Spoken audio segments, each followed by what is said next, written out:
How cool is this mural behind us? I love it. It's all about us because we like to collect Americana as well. Collecting Americana, that's what we're doing.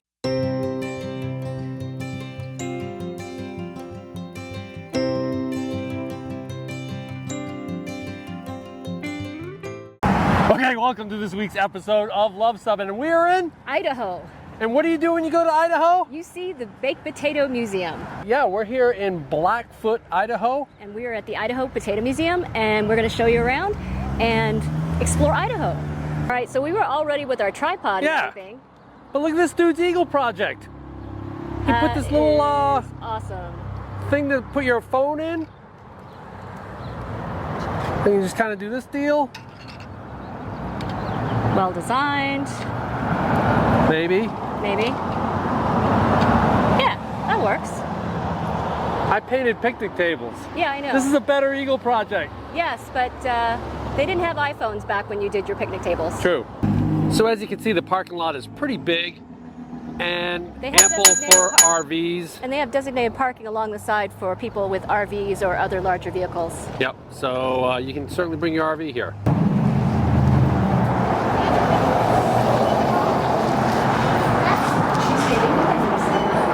So this was a question we asked actually as we drove into Idaho. We're like, why do they grow so many potatoes here? And as you can see, this is the reasons. It has a great climate for growing potatoes in that it's very hot summer days that are short summer. The soil is perfect, and the water from the Snake River supplies a lot of the water needs for the potato, which is a huge part of water. And you can see the percentage of potatoes as they're grown, so half of them come from the area that we're in right now, Blackfoot County. So it's also the cool nights as well. The potatoes are cool weather. Yeah, last night was awesome. We were able to sit out in front of our camper, just kind of hanging out. I actually had to put a sweatshirt on, even though it was 92, I think, in the afternoon. So a very dichotomous temperature range, and the volcanic soil is also important as well, because it's a very light soil. So admission to the museum was only $6, which was not too bad. And also a little fun fact that I actually knew before we got here was that Marie Antoinette actually was trying to encourage the French people to eat potatoes. Potatoes were considered a livestock food back in the day, but it was considered nutritious enough for people to eat. And so to encourage that, she would wear a potato blossom in her hair. And also Thomas Jefferson introduced the French fry to the Americas. So how'd that work out for Marie Antoinette? By wearing a flower in her head, did she convince the French people amidst all the hardships? Well, she might have convinced them to eat potatoes, but I think she lost her head. Yeah, it didn't work out too well for her.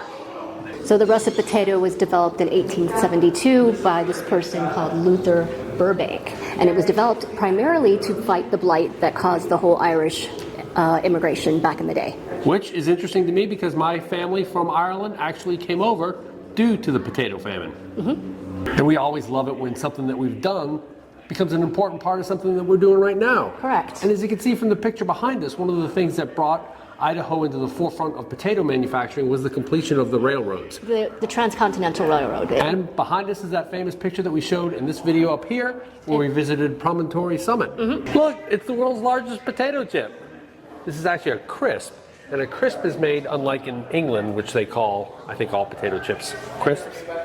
This is when you take dehydrated potatoes, mash them up into like a little paste, and then form them like Pringles. But that one potato chip has over 80 Pringles worth of potato chip in it. So you see anything? Yeah, it's kind of cool. I'm actually sitting in like a potato tractor, like harvesting potatoes. And I can look around and that's pretty neat.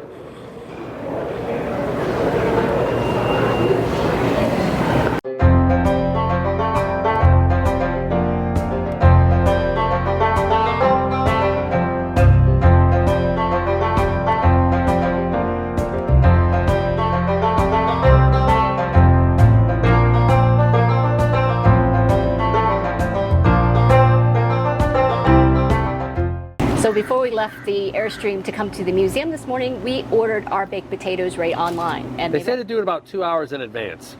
And it costs $5.99, and what you get is a baked potato, and they'll put whatever toppings you want on them. So all right, so how's it taste? We are going to find out.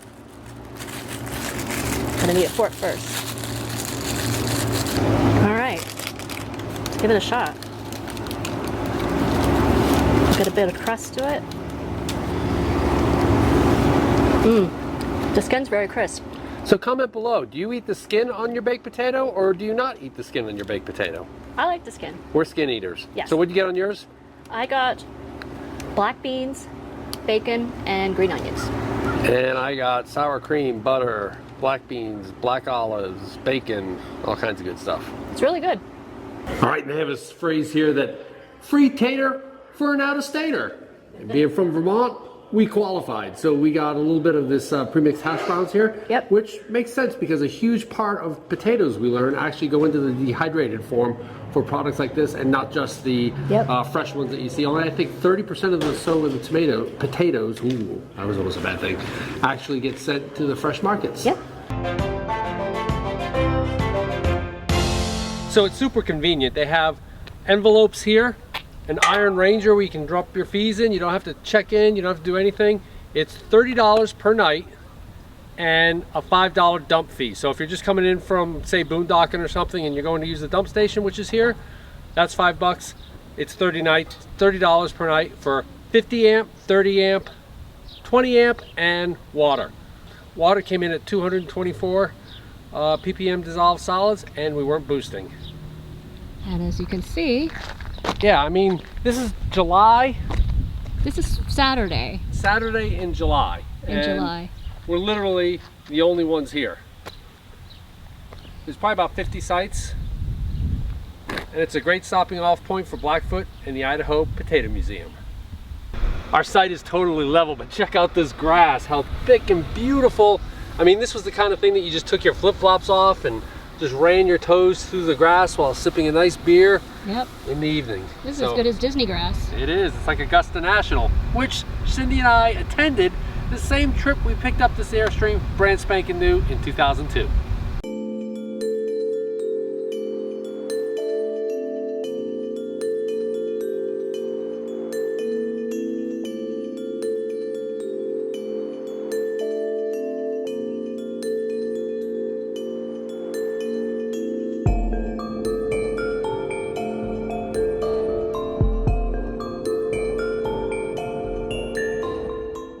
As you can see, this is definitely a Cindy-sized hike. It's a half-mile loop with nice paved Concrete.